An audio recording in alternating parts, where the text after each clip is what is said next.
ನಮಸ್ಕಾರ ವೀಕ್ಷಕರೇ. ರಾಜ್ಯ ರಾಜಕಾರಣದಲ್ಲಿ ಈಗಷ್ಟೇ ಒಂದು ಬಿಗ್ ಬ್ರೇಕಿಂಗ್ ನ್ಯೂಸ್ ಹೊರಬಿದ್ದಿದೆ. ಸದಾ ಸದ್ದು, ಗದ್ದಲ, ವಿವಾದ ಮತ್ತು ರಾಜಕೀಯ ಲೆಕ್ಕಾಚಾರಗಳಿಂದಲೇ ಸುದ್ದಿಯಲ್ಲಿರುವಂತಹ ಮಾಜಿ ಸಚಿವ ಜಮೀರ್ ಅಹ್ಮದ್ ಖಾನ್ಗೆ ಈಗ ದೊಡ್ಡದೊಂದು ರಿಲೀಫ್ ಸಿಕ್ಕಿದೆ. ಹೌದು, ಭ್ರಷ್ಟಾಚಾರ ಆರೋಪ ಹೊರಿಸಿ ಜಮೀರ್ ವಿರುದ್ಧ ಕಾನೂನು ಸಮರ ಸಾರೋದಕ್ಕೆ ಸಜ್ಜಾಗಿದ್ದಂತಹ ಲೋಕಾಯುಕ್ತಕ್ಕೆ ಸ್ವತಃ ರಾಜ್ಯಪಾಲರೇ ಬಿಗ್ ಶಾಕ್ ಅನ್ನ ಕೊಟ್ಟಿದ್ದಾರೆ. ಜಮೀರ್ ಅಹ್ಮದ್ ವಿರುದ್ಧ ಪ್ರಾಸಿಕ್ಯೂಷನ್ಗೆ ಅನುಮತಿ ಕೋರಿ ಲೋಕಾಯುಕ್ತ ಸಲ್ಲಿಸಿದ್ದಂತಹ ಅತ್ಯಂತ ಮಹತ್ವದ ಮನವಿಯನ್ನ ರಾಜ್ಯಪಾಲರು ಈಗ ನೇರವಾಗಿ ತಿರಸ್ಕರಿಸಿದ್ದಾರೆ.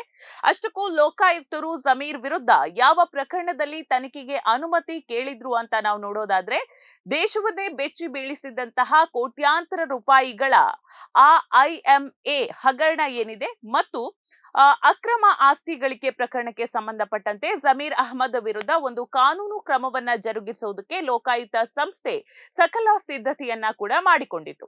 ಖುದ್ದಾಗಿ ರಾಜ್ಯಪಾಲರ ಅಂಗಳಕ್ಕೆ ಕಡತವನ್ನ ರವಾನಿಸಿ ನಮಗೆ ಪ್ರಾಸಿಕ್ಯೂಷನ್ಗೆ ಪರ್ಮಿಷನ್ ಕೊಡಿ ಅಂತ ಹೇಳಿ ಮನವಿಯನ್ನ ಕೂಡ ಮಾಡಿಕೊಂಡಿತ್ತು.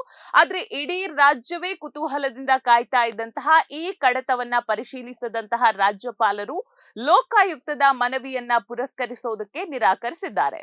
ಅಷ್ಟೇ ಅಲ್ಲ, ಆ ಇಡೀ ಫೈಲ್ ಅನ್ನ ಲೋಕಾಯುಕ್ತಕ್ಕೆ ವಾಪಸ್ ಕೂಡ ಕಳುಹಿಸಿಕೊಟ್ಟಿದ್ದಾರೆ. ರಾಜ್ಯಪಾಲರು ಕಡತವನ್ನ ವಾಪಸ್ ಕಳುಹಿಸುವುದಕ್ಕೆ ನೀಡಿರುವ ಕಾರಣವನ್ನ ನೋಡಿದ್ರೆ, ಮೂಲಗಳ ಪ್ರಕಾರ ಲೋಕಾಯುಕ್ತ ಸಲ್ಲಿಸಿದ ಮನವಿಯಲ್ಲಿ ಕೆಲವು ಗಂಭೀರ ತಾಂತ್ರಿಕ ಹಾಗೂ ಕಾನೂನಾತ್ಮಕ ಲೋಪದೋಷಗಳು ಇದ್ವಂತೆ. ಇದೇ ಕಾರಣವನ್ನ ಉಲ್ಲೇಖಿಸಿ ಕಡತವನ್ನ ವಾಪಸ್ ಕಳುಹಿಸಲಾಗಿದೆ ಅಂತ ಹೇಳಲಾಗ್ತಾ ಇದೆ. ಆದ್ರೆ ಇಲ್ಲಿ ನಾವು ಗಮನಿಸಬೇಕಾದಂತಹ ಅತ್ಯಂತ ಪ್ರಮುಖ ಅಂಶ ಏನಂತ ಹೇಳಿದ್ರೆ, ಇದರ ಟೈಮಿಂಗ್ ನೋಡಿ. ಟೈಮಿಂಗ್ ಹೇಗಿದೆ ಅಂತ ಹೇಳಿದ್ರೆ, ರಾಜ್ಯ ರಾಜಕೀಯದಲ್ಲಿ ಈಗಷ್ಟೇ ಸಂಪುಟ ವಿಸ್ತರಣೆಯ ತೀವ್ರ ಚರ್ಚೆಗಳು ನಡೀತಾ ಇದೆ. ಯಾರಿಗೆ ಸಚಿವರ ಸ್ಥಾನ ಸಿಗುತ್ತೆ, ಯಾರಿಗೆ ಕೈತಪ್ಪುತ್ತೆ ಅನ್ನುವಂತಹ ಒಂದು ಹೈ ವೋಲ್ಟೇಜ್ ಡ್ರಾಮಾ ನಡೀತಾ ಇರುವಾಗ್ಲೇ ಜಮೀರ್ ಅಹ್ಮದ್ ಖಾನ್ ಅವರಿಗೆ ಈಗ ಬಿಗ್ ರಿಲೀಫ್ ಸಿಕ್ಕಿದೆ. ಇದು ಜಮೀರ್ ಅಹ್ಮದ್ ಪಾಳೆಯಕ್ಕೆ ಆನೆ ಬಲ ತಂದಿಟ್ಟಿದೆ ಅಂತಾನೆ ಹೇಳ್ಬಹುದು. ಅದರಲ್ಲಿ ಯಾವುದೇ ಅನುಮಾನ ಕೂಡ ಇಲ್ಲ.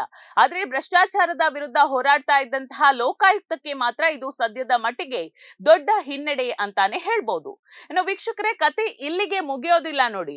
ಕಾನೂನು ತಜ್ಞರ ಪ್ರಕಾರ ಇದು ಜಮೀರ್ ಅಹ್ಮದ್ ಅವರಿಗೆ ಸಿಕ್ಕಿರುವಂತಹ ಒಂದು ಕೇವಲ ತಾತ್ಕಾಲಿಕ ರಿಲೀಫ್ ಅಂತ ಹೇಳಬಹುದು. ಅಂದ್ರೆ ರಾಜ್ಯಪಾಲರು ಪ್ರಾಸಿಕ್ಯೂಷನ್ ಮನವಿಯನ್ನ ಸಂಪೂರ್ಣವಾಗಿ ಇಲ್ಲಿ ತಳ್ಳಿ ಹಾಕ್ಲಿಲ್ಲ, ಬದಲಾಗಿ ತಾಂತ್ರಿಕ ಕಾರಣವನ್ನ ನೀಡಿ ವಾಪಸ್ ಕಳುಹಿಸಿದ್ದಾರೆ. ಹಾಗಾಗಿ ಲೋಕಾಯುಕ್ತ ಸಂಸ್ಥೆ ತನ್ನ ಕಡತದಲ್ಲಿರುವಂತಹ ತಾಂತ್ರಿಕ ಲೋಪದೋಷಗಳನ್ನ ಸರಿಪಡಿಸಿ ಮತ್ತಷ್ಟು ಪಕ್ಕಾ ಸಾಕ್ಷ್ಯಾಧಾರಗಳೊಂದಿಗೆ ಎರಡನೇ ಬಾರಿಗೆ ರಾಜ್ಯಪಾಲರ ಅನುಮತಿಗೆ ಅರ್ಜಿ ಸಲ್ಲಿಸುವಂತಹ ಎಲ್ಲಾ ಸಾಧ್ಯತೆಗಳು ಕೂಡ ಈಗ ದಟ್ಟವಾಗಿದೆ. ಒಟ್ನಲ್ಲಿ ರಾಜ್ಯಪಾಲರ ಈ ನಡೆ ಲೋಕಾಯುಕ್ತದ ಕಾನೂನು ಹೋರಾಟವನ್ನ ದಮನ ಮಾಡುತ್ತಾ ಅಥವಾ ಜಮೀರ್ ಅಹ್ಮದ್ ಈ ರಾಜಕೀಯ ವ್ಯೂಹದಿಂದ ಸಂಪೂರ್ಣವಾಗಿ ಪಾರಾಗ್ತಾರಾ ಅನ್ನೋದನ್ನ ನಾವು ಕಾದು ನೋಡ್ಬೇಕಿದೆ.